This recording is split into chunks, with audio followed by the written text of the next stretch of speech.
करकम तालुका पंढरपूर जिल्हा सोलापूर येथे अवैध दारू विक्रीचा सुळसुळाट. धाडस सामाजिक संघटनेच्या वतीने राज्य उत्पादन शुल्क विभाग पंढरपूर यांना निवेदन देण्यात आले.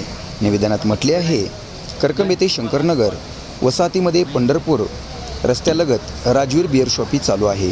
या बिअर शॉपीच्या मालकाने शेजारीच पत्र्याचे सेट ठोकून बिअर शॉपी व्यतिरिक्त देशी दारू, टँगो पंच, हातभट्टी, विदेशी दारू, मावा गुटखा व इतर अनेक अवैध व्यवसाय चालू केले आहेत.